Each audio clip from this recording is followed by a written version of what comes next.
Hey, what's up, guys? Tony here, and welcome to a conversation that Billy the Kid and I had about jets in Battlefield 4.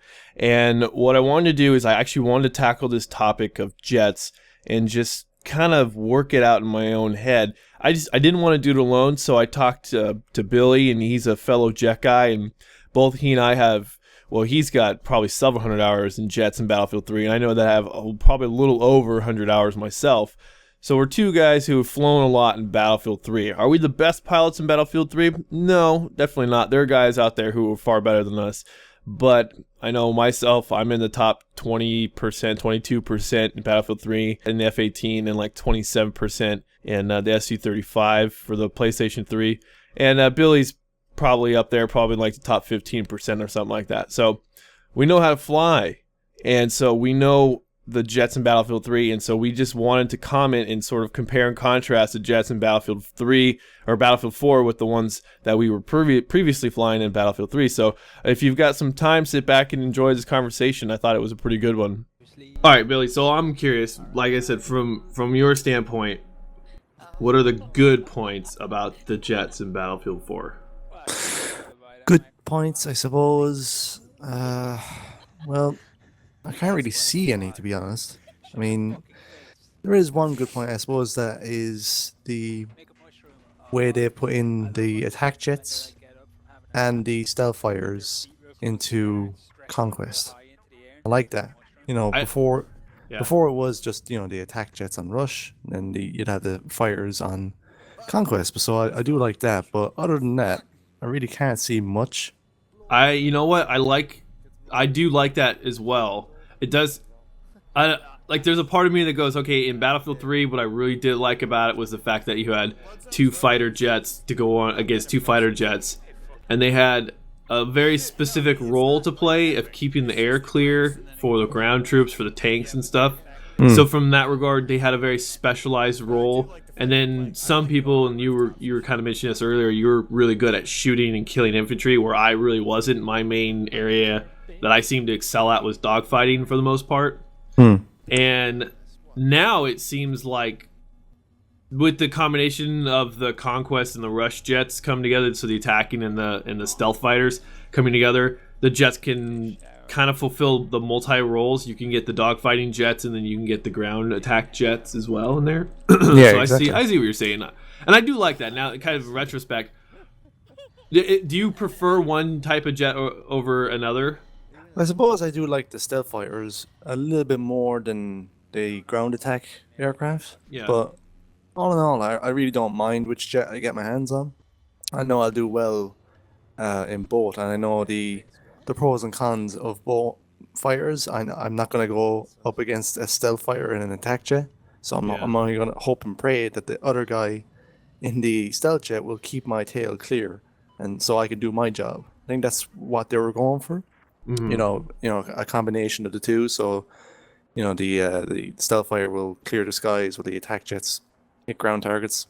All right, let me ask you this, because in your opinion, in Battlefield 3, did you feel that the jets cannons for the fighter jets, like the F-18, the SU-35, do you think they were underpowered, or do you think they were kind of just right? And the reason why I ask this is because I want to go ahead and compare the Battlefield 3 jets with the Battlefield 4 jets. No, I don't. I think they were just right. I think they really were just right. I know, many dogfights where I was going up against, F-18s or SU-35s, and it was just the right amount of damage to do. It wasn't underpowered. It wasn't overpowered, and going up against ground targets, I'd be pulling off strafes against infantry that was spotted on the ground. I knew where they were using the guided missile TV camera, so I'd be able to spot them, go in, let off the gun, let off a burst of maybe a second or 2 seconds. They'd be dead, and I'll switch targets. So I do think it was right at the right amount of damage. It wasn't underpowered, it wasn't overpowered. And the same thing for like the Frogfoot and the A-10. Because those cannons were more powerful, at least from what I can tell. Yeah, far more powerful, especially against vehicles and tanks. Because you could, this is my remembrance of Battlefield 3, in an A-10 or in the Frogfoot, you could come down, especially on a softer target like a Humvee or something, and you could destroy it in one pass of your machine or your cannon. And Mm. then I don't think you could do it in one pass against a tank, but you could severely damage the tank. I mean, you really could fuck the tank up. But if you did a full volley of rockets plus cannons, you would destroy a tank in a pass if you were accurate enough. Yeah, absolutely. I mean, I remember. I think I believe. I may be wrong, but I believe they patched it after people were saying, oh, we're getting raped by the A10 or the Frogfoot in the tanks. Because I remember you could do it in one pass.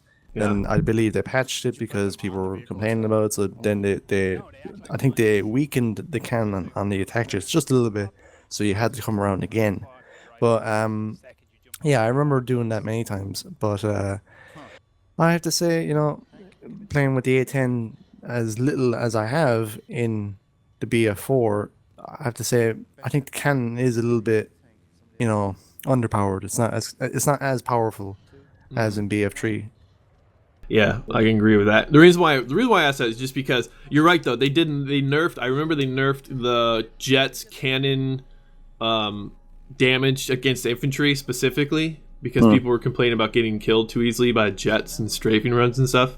So I do remember that, and I don't remember if I think they maybe nerfed rocket damage against vehicles as well to give tanks and shit, but a fine chance. But anyways, what I want to do is just sort of set that up. Like, I think that you and I both agree that I loved flying in Battlefield 3. It was a very fun thing to do, and it was something that took a little bit of skill. I think if anyone, some people they had a hard time, and I've talked about this in videos before, where I always figure there are two types of people. There were jet people and there were helicopter people, because there's just the way that people's minds seem to work. Someone told me once, it's like, I can't fly a jet worth a damn, but they're really good helicopter pilots. And I know that there are people that are good jet pilots who aren't necessarily good helicopter pilots. Like, I don't know about you, but for me, probably because of all of our Ace Combat playing, I was a better initial jet pilot than a helicopter pilot. It took me a while to become a good or decent helicopter pilot. Yeah, I agree. I mean, not everybody is going to be able to, understand. First off, you have to understand how a plane works. Helicopters and planes are two different aircraft. Flying a jet, you need to have good reaction time. You need to, just be able to see where everything is on the map to understand where the jet is going. When you spot a target, you have to figure out, okay, what angle do I want to come in at? What speed do I want to go at? Well, I have to think about, if I get locked on, what should I do, etc., etc. So, yeah, I know a lot of people that say they just can't get their heads around flying a jet because they get dizzy, they don't know what's going on, they don't know whether they're fucking flying forward or backwards. So, Yeah. and like you said, they say that they're good helicopter pilots because it's much more stable, it's much more slower, they get to see everything much more easily than in jets. So, yeah, I agree. Yeah, it's not going to be up to everybody. It's not going to be for everybody's tastes, but for lads like you and me who are used to flying, it's going to be, a much more enjoyable experience. So let's talk about Battlefield 4 now, because I really just wanted to go like, hey, what did we like? What did we sort of dislike about Battlefield 3 jets? And the only last thing I do want to hit before we move on, sort of to backtrack just a little bit, is anti-air. And then from my perspective, anti-air was not ever a big problem in Battlefield 3. You did have, after a while, helicopter pilots learned a good tactic of firing the missiles, but firing their missile, waiting for you to flare, and then waiting a second and then firing another missile so they could get at least one hit on you to get you out of there. So the tactics of anti-air were developed through the plane of Battlefield 3. And I never at any point, until I guess maybe they buffed the Stinger damage, and they also increased the range of shoulder fired missiles from the ground. That's when it became a little harder, especially in helicopters, but not so much in jets. Just to a certain extent, a little bit in jets. It got a little bit harder to fly. But at no point did I ever think that anti-air was something that kept you out of the battlefield. Like, you could get in there, you could do what you need to do, and then you could fly away. And I don't know if you agree with that or not, but basically what I'm getting at is my biggest gripe now in Battlefield 4 is the fact that anti-air is so prevalent and so powerful that it makes flying a jet almost useless. You know, you get up in the air and you're going to get tagged by a anti-air boat, or I've seen a couple of Tunguskas hitting me from the spawn. Like when I come in, I'm suddenly taking fire from anti-air. It's like, what the hell? So I don't know if you have those similar experiences. Yeah, I agree. With the BF3's anti-air was never a big problem. I mean, anytime I would get locked up, I would hit the ECM, fly away, or fly as high as I could. And with BF4, I was flying a J20 there last night in Paracel Storms. I remember just taking damage from somewhere and I couldn't figure it out. And later I realized it was the anti-air. So I think the anti-air is going to be a big problem for the jets in BF4, because now they have, like you said, they've buffed it up so it can do much more damage. If you don't see it, if it sees you, that cannon's going to rip you to shreds. Yeah. Now, because I don't want to make this like a let's bash on the anti-air. Let's, because I want to talk about like the good things about the jets in Battlefield 4. Because I was probably like you, I was really anticipating flying new jets. And once I found out there were 3 factions and 3 different jets, I was really interested in like figuring out the characteristics of each jet. And I don't know about you, but just to kind of go back to Battlefield 3 for a second, I always felt that for me, it seemed like the F-18 was a little bit more maneuverable of a jet than the Su-35, but the Su-35 seemed to do a little bit more damage, and that could just be the old keyboard or controller just like sensibility. That's what I think it feels like, because I'm flying it and I seem to fly better with one jet over another, or I get more kills with one jet over another one. But that's just the way I felt, and so now that's like why, just learning those characteristics in Battlefield 4, that's why I was really looking forward to flying jets. And I'll be honest, upon first flight, I was kind of let down, because the first jet, actually the only stealth jet that I've flown now is the J20.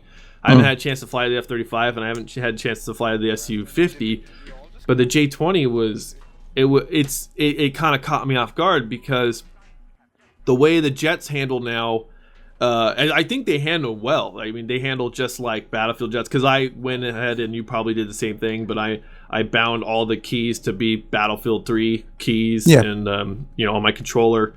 But the one thing, my biggest gripe, and I griped to you about this yesterday, was the brake. Like the brake, it's different now. Like when you hit the brake, your jet, you don't really go anywhere. You just kind of start slowing down. It's like you hit your brakes in your car. You can't turn left, you can't turn right. You're just kind of going straight but slower. So that whole balance of throttle and brake to achieve the maximum turning radius of whatever it was. I wasn't like 280 knots to like 300 knots or something like that. There was that optimal turning speed. Yeah. I never paid attention to the actual speed. It was just like visually I noticed that I was turning faster, so I just kind of do that. So that whole dance, it seems like the whole dance of throttle brake is gone now, and we're gonna have to learn a new way of out turning or just out dogfighting someone else. The turning wars maybe might be gone, which would be a good thing, because those got really boring after a while. But basically what I was just getting at is just that it's a whole different experience. I can't really say it's bad yet from my standpoint, just because the jets handle a little different. It just means I have to learn a different way of flying. My biggest gripe comes in the power of the cannons, because it feels like, for me, the jets take forever to kill each other, and there's not really a good visual hit marker. Like you'll see on the screen like vehicle hit, but when you're flying around the sky and you got a bright sky, you get in the sunlight, you really can't tell where your rounds are landing. Like the tracers aren't very bright. You can't. And I saw some shit falling off of a plane, which I thought was super cool. Kind of reminded me of War Thunder. When you hit someone, you get pieces of the airplane flying off. Yeah. But for at least for the stealth aircraft, it was a little, I don't know, uneventful. I just didn't feel like it was as exciting as dogfights were in Battlefield 3. On the flip side, though, I'm really enjoying the attack aircraft, like the Frogfoot. Or no, it's not. It's a Frogfoot in this one. No, yeah. What's the Chinese one? The Fantan, right? Fantan, yeah. Yeah, those are really cool jets, and I think I haven't flown in the A-10 yet, But I'm really looking forward to it. But it's nice to see those jets be just as powerful as they were before. I'm gonna gripe a little bit, and I'm trying not to ride too high on my pedestal right here, but I am gonna gripe a little bit about the cannons because like I did one strafing run, and maybe you had a similar experience. I did a strafing run on a boat, and it wasn't even like the big long boat. It was just like a little boat, and I'm just unloading on this thing, and in a single pass, I did like I don't know 70 points of damage or something like that. And I was like, this is a tiny little boat. I should have just obliterated this boat in this freaking attack jet. So I'm concerned that like now in Battlefield 4, jets are a little too underpowered. Like they need to get a buff to be able to counter the boats, tanks, all the other anti-air, because they're just not going to be fun and they're not going to be viable anymore if you can't kill things quickly. I'm not mean like instantly kill things, but I think in a reasonable amount of time by comparison to like a boat versus a jet. Yeah. You understand where I'm getting at? Yeah. Oh, I mean, last night I was playing in the F-35 and I was going up against the J-20, and just like you said, it was very hard for me to see where my tracers were hitting them because the hit marker is a little bit smaller than it used to be. Yeah. And I noticed, like you said, the brake was a little bit heavy, so what I would do is I would just tap it instead of holding it down. I would just tap it, hit the accelerator, the afterburner as well. I noticed that I was slowly getting the turns on him. I was slowly turning a little bit tighter, not in the same way as BF3, but I noticed it. Yeah. But the whole dogfight just lasted forever because the cannon, like you said, is just so underpowered now. I'd be hitting the guy over and over and over and over again, and he seemed to be just taking so much damage. I think the dogfight went on for like 10 minutes, and even though it was going in a circle, I was still managing to get on his tail. And then he finally broke off, and I managed to line him up for a cannon, and it just took forever. So then I just, I'll just use heat seekers, locked him up, and down he went. So I agree, the cannon needs to be definitely buffed. Maneuverability wise, jets are good. Both the stealth fighters and the attacker aircraft. The one thing is, I was in the A10, like you said, up against the little rubber dinghy boats, and I was locking it on with the guided missiles, the air-to-ground guided missiles, and I managed to fire off 2 guided missiles on this little rubber dinghy, and it didn't do anything. It didn't even destroy the rubber dinghy. And if that was, I remember just constantly blowing the crap out of jeeps with a missile in BF3. Yeah. Killing all the people inside it. So I think that's what needs to be done with both jets. The cannon needs to be buffed, and proper damage should be done to ground targets. Yeah, I agree, and I I don't want to be that guy complaining, but I really think that the power of those anti-air boats, I think they're called rib boats or something like that. Those boats, man, they are way too powerful. Because there was a strafing run that I was going on against that boat, and I was down to probably like 60% health. So I'm not going to say that, oh my god, I went from 100 to 0 instantly, but I went from 60% health to destroyed very, very quickly. And I was just like, man, that's crazy powerful. Yeah, I agree. Because if I was at 100% health, I probably would have walked away or flown away from that at maybe 40% health, or maybe as I was climbing away, he might have destroyed me. Who knows? I don't know. I just know that I was coming at him, I was taking some fire, and as I was kind of passing him, I got destroyed. And I was just like, that's insane. And that wasn't like the first time that I had to deal with that, because I had to deal with it like on Paracel Storm, where you're flying around, and I think there were some automated anti-air guns on one of the carriers or one of the destroyers or something. Yeah. That I was told. So it was like, that's a little weird. But what I want to transition to now is, what do you think about this idea now? When you spawn in the air. There's no taking off. Do you like that?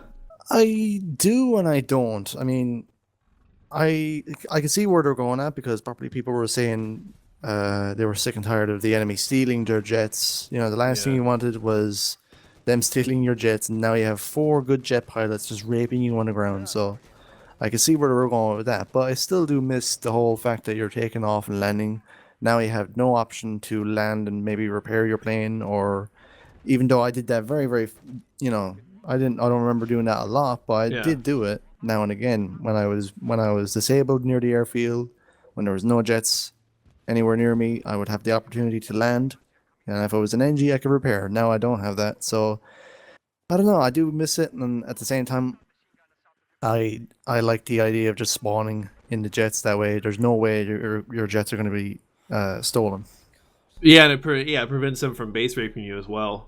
Exactly. Yeah. Because I don't know about like you, but again, I had in Battlefield 3, I had those problems where you would have the two enemy jets circling the airfield, and doesn't matter how good of a pilot you were in Battlefield, if you had someone on your ass, it was really hard to get them off your ass. Yeah. And so you would have, you take off from your base, and then they'd jump you, or they would be shooting at you as you're taking off. So yeah, that was kind of a problem. So I could see that. Oh, one thing I always wish they would have done is just put the airbase so far out of bounds that the enemy pilots can't get back inbounds. Agreed. Yeah. That would have been the easiest solution, like a little island of safe spawn point for the allies, and you can fly through there. At least like say on the ground. I mean, you might be out of bounds for like 2 seconds or whatever, but for the enemy, it'd have to be something that they get destroyed or some shit coming in. Yeah. No, I guess that wouldn't really work out, because if it only take you so long to get out, it only takes them so long in. But if it was like a 10 seconds, so it's 5 seconds to get in and 5 seconds to get out with your afterburners on, and if I don't know what your out of bounds time is, like 10 seconds, you get destroyed before you go in there. So it's like there's no point going in. So something like that I always thought would have been a good idea. But then you'd have to, of course, increase map size, which doesn't seem to be a problem. But the other thing that I was thinking about recently is that the maps, from a jet standpoint, the maps feel very compressed. I don't know if you feel that way too. Like, there doesn't feel like there's a lot of room to really get away. Yeah, agreed. I mean, I remember getting in the first jet, I think it was the A-10, flying around, and then you could see the out of bounds on the map, but on Battlefield 3, you could fly for a much farther distance than you could actually, on the ground go to. And then I remember in BF4, I was flying towards out of bounds, not expecting me to go out of bounds, and next thing I got the warning saying, hey, you're out of bounds, you need to fly back in the map. So, yeah, you're right. You don't have as much to fly around in, and I find that a little bit annoying, because it gives you less options to go with in case you got somebody on your tail. You can't just go, anywhere. You have to stay in the map. So, although that is going to be possibly a good thing, if you got a good squad and you got a good team, you can ask for help. You could ask for ground assistance from, man pads, or from little birds with heat seekers, or attack choppers with heat seekers, or it gives you a lot more options like that. But like I said, I am a little bit annoyed that you're compressed like that, and you have to stay in the map. So what do you think moving forward? Do you think, like with Battlefield 3, new tactics are going to develop, new ways of playing are going to come about? Because I think most of us who've been flying for a while in Battlefield 3 are just bringing our Battlefield 3 experience to Battlefield 4, and some of us, maybe more of us or less of us, I'm not sure, I haven't been checking leaderboards, but I imagine some of us are having a little bit of difficulty adjusting. Maybe some people adjust very quickly. Other people might just be saying, you know what, this is nothing like Battlefield 3. I'm just not going to fly. And that was my gut reaction, was like, man, this is just terrible. But I'm gonna stick with it because I really like flying, and I want to be able to fly and be one of those guys in the air. So, do you see going forward DICE doing anything to buff jets? Because DICE from Battlefield 3, or the Battlefield 3 experience, it seems like they do things to nerf jets. So I don't know if they're gonna go about buffing jets. I want to see them buff jets, but do you think or hope? I know you hope, but do you think they're going to do that? That's going to be hard to see. Yeah, I do hope they will, but I think the whole point that they nerfed the jets in the first place was because people were getting killed constantly in BF3 by them, and that was from people that couldn't fly themselves. They would start complaining the jets are overpowered, the jet's cannon is overpowered, he killed me in one pass. They didn't understand that a jet's cannon is like 25mm or 30mm cannon. Of course it's going to do that a huge amount of damage. And, obviously they would start complaining to DICE. So I guess DICE in BF4's release decided, you know what, let's just nerf the Jets, give the lads on the ground their, their time on the ground. So Mm-hmm. hopefully, with a strong response, they can, buff up the Jets cannon definitely, and buff up the Jets guided missile damage to, boats and tanks and whatever you have. But hopefully, obviously, they don't overdo it and cause the community to complain about it. Yeah, yeah, I agree. I think if they want to keep the damage output on the boats and the anti-air the way it is, I think they just need to put the durability of the jets a little higher, just to make it a little bit more of an enjoyable experience to fly around. The one thing I did notice though is that you didn't get disabled beyond the point of self-repair until I think it's like 20% damage, because I had about 21 or 22% damage in the red, and I flew away and I was able to fix myself. I was able to like heal up. But I think if it dips under 20 instead of, I think it was 35 in Battlefield 3, that was your vehicle disable point. Yeah. I think it's under 20%. I'd have to go check, because the times that I have been under that, it's been like 5% health and I'm going down. So if anybody knows in the comments, go ahead and let me know, because I think it's under 20, but I haven't checked yet. But anyways, Billy, I'd like to thank you for stopping by. No worries, lad. And I think we should reconvene and probably after the first DLC that comes out in December, and see if, do some of these sour feelings, at least that I know that I have, are they still there, or have I gotten used to it? Just kind of like where are we now, like a month later into Battlefield 4. Agreed. All right then. Then we shall do that then. We shall. All right. Thank you, Billy. No worries.